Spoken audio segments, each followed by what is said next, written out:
The short stories of Anton Chekhov. Story Grief. To whom shall I tell my grief? It is twilight. A thick, wet snow is slowly twirling around the newly lighted street lamps and lying in soft, thin layers on roofs, the horses' backs, people's shoulders, and hats. The cab driver, Iona Potapov, is quite white and looks like a phantom. He is bent double as far as a human body can bend double.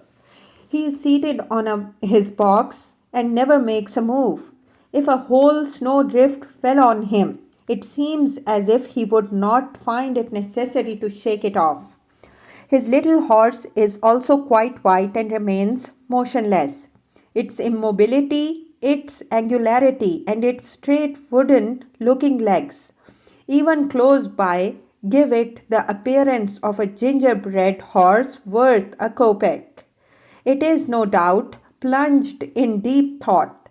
If you were snatched from the plough, from your usual grey surroundings, and were thrown into this slough full of monstrous lights, unceasing noise, and hurrying people, you too would find it difficult not to think. Iona and his little horse have not moved from their place for a long while. They left their yard before dinner and, up to now, not a fare. The evening mist is descending over the town, the white lights of the lamps are replacing brighter rays, and the hubbub of the street is getting louder. Cabby, for Wibrow Way. Suddenly hears Iona, Cabby. Iona jumps and through his snow-covered eyelashes sees an officer in a great coat and his hood over his head. Viborg Way. The officer repeats, Are you asleep, eh? Viborg Way. With a nod of assent, Iona picks up the reins, in consequence of which layers of snow slip off the horse's back and neck. The officer seats himself in the sleigh. The cab driver smacks his lips to encourage his horse, stretches out his neck like a swan, sits up and, more from habit than necessity, brandishes his whip. The little horse also stretches his neck, bends his wooden looking legs, and makes a move undecidedly. What are you doing, werewolf? Is the exclamation Iona hears from the dark mass moving to and fro as soon as they started. Where the devil are you going? To the right. You do not know how to drive. Keep to the right, calls the officer angrily. A coachman from a private carriage swears at him. A passer-by, who has run across the road and rubbed his shoulder against the horse's nose, looks at him furiously as he sweeps the snow from his sleeve. Iona shifts about on his seat as if he were on needles, moves his elbows as if he were trying to keep his equilibrium, and gapes about like someone suffocating and who does not understand why and wherefore he is there. What scoundrels they all are, jokes the officer. One would think they had all entered into an argument to jostle you or fall under your horse. Iona looks around at the officer and moves his lips. He evidently wants to say something, but the only sound that issues is a snuffle. What? Asks the officer.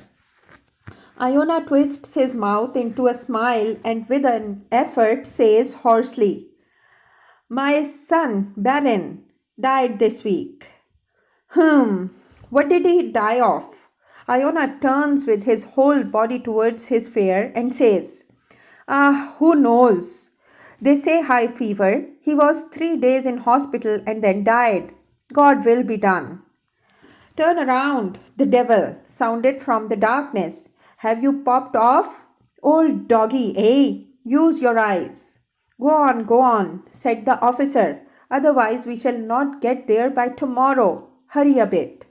The cab driver again stretches his neck sits up and with a glad grace brandishes his whip.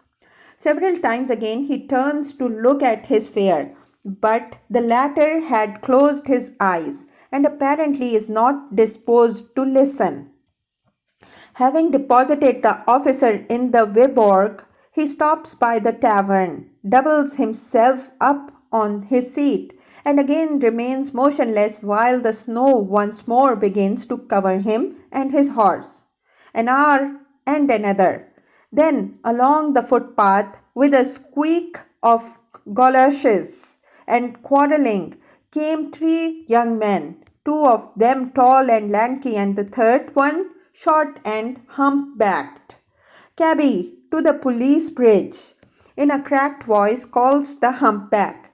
"The three of us for 2 grivenniks, 20 kopecks." Iona picks up his reins and smacks his lips. 2 grivenniks is not a fair price, but he does not mind if it is a ruble or 5 kopecks. To him it is all the same now, so long as they are wayfarers. The young men, jostling each other and using bad languages, approach the sleigh, and all three at once try to get on to the seat. Then begins the discussion which two shall sit and who shall be the one to stand. After wrangling, abusing each other, and much petulance, it was at last decided that the humpback should stand, as he was the smallest. "Now then, hurry up," says the humpback in a twanging voice, as he takes his place and breathes in Iona's neck. "Old fury, here, mate, what a cap you have got! There is not a worse one to be found in all Petersburg." "Hi, hi, hi, hi," giggled Iona. "Such a! Now you, Such a, hurry up. Are you going the whole way at this pace? Are you? Do you want it in the neck?" "My head feels like bursting," says one of the lanky ones. "Last night at the Donkmasovs, Vaska and I drank the whole of 4 bottles of cognac." "I don't understand what you lie for," said the other lanky one angrily. "You lie like a brute." "God strike me, it's the truth." "It's as much a truth as that allows cuffs." "Hi, hi," grins Iona. "What gay young gentlemen." "Pshaw, go to the devil," indignantly says the humpback. "Are you going to get on or not, you old pest?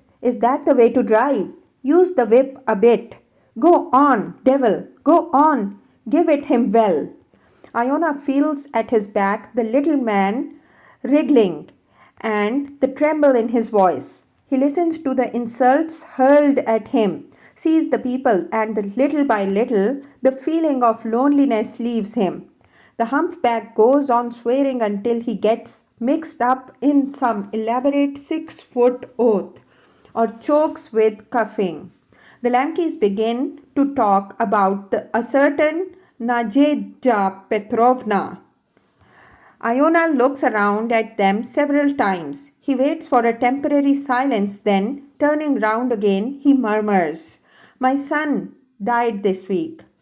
"We must all die," sighed the humpback, wiping his lips after an attack of coughing. "Now hurry up, gentlemen. I really cannot go any farther like this. When will he get us there?" "Well, just you stimulate him a little in the neck." "You old pest, do you hear? I'll bone your neck for you. If one treated like the like of you with ceremony, one would have to go on foot. Do you hear, old serpent? Gorinith. Or do you not care a spit?" Iona hears rather than feels the blows they deal him. "Hi, hi," he laughs. "They are gay young gentlemen. God bless them." "Cabby, are you married?" asks a lanky one. "I? Hi, hi, gay young gentlemen. Now I have only one wife, the moist ground, that is to say, the grave. My son has died and I am alive. A wonderful thing. Death mistook the door. Instead of coming to me, it went to my son.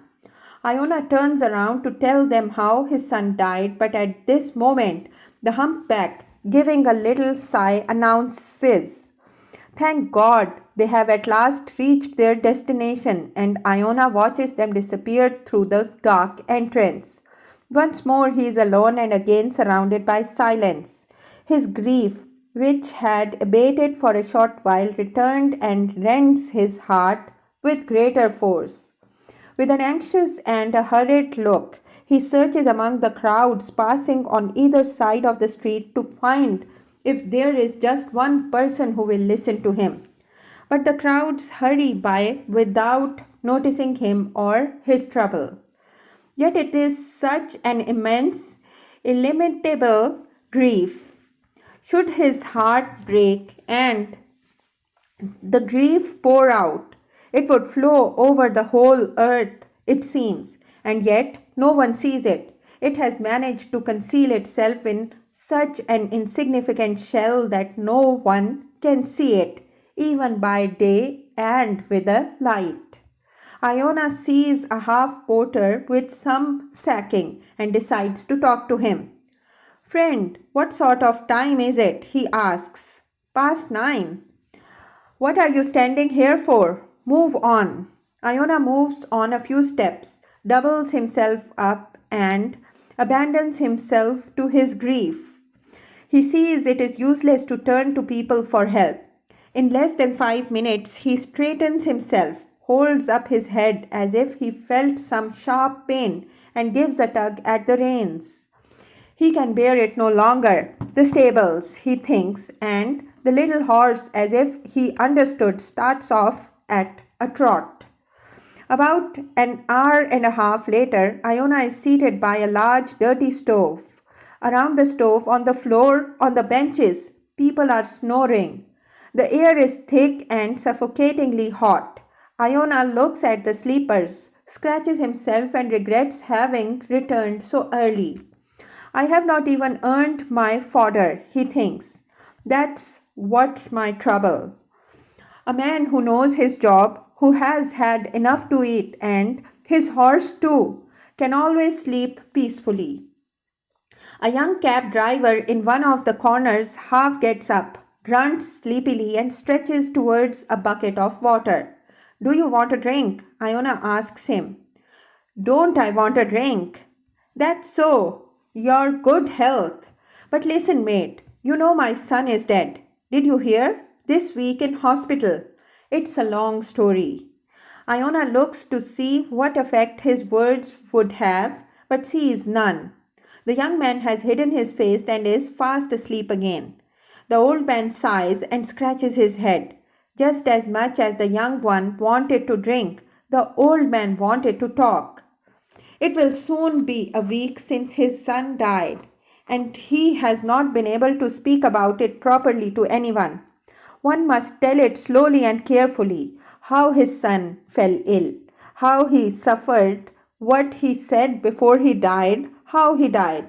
One must describe every detail of the funeral and the journey to the hospital to fetch the defunct's clothes. His daughter, Anicia, remained in the village. One must talk about her too. Was it nothing he had to tell? Surely the listener would gasp and sigh and sympathize with him. It is better too to talk to women. Although they are stupid, 2 words are enough to make them sob. "I'll go and look at my house," thinks Iona. "There's always time to sleep." No fear of that. He puts on his coat and goes to the stables to his horse. He thinks of the corn, the hay, the weather. When he is alone, he dare not think of his son. He could speak about him to anyone, but to think of him and picture him to himself is unbearably painful. "Are you tucking in?" Iona asks his horse, looking at his bright eyes. "Go on, tuck in. Though we've not earned our corn. We can eat hay. Yes, I am too old to drive. My son could not have. He was a first rate cab driver if only he had lived. Iona is silent for a moment, then continues.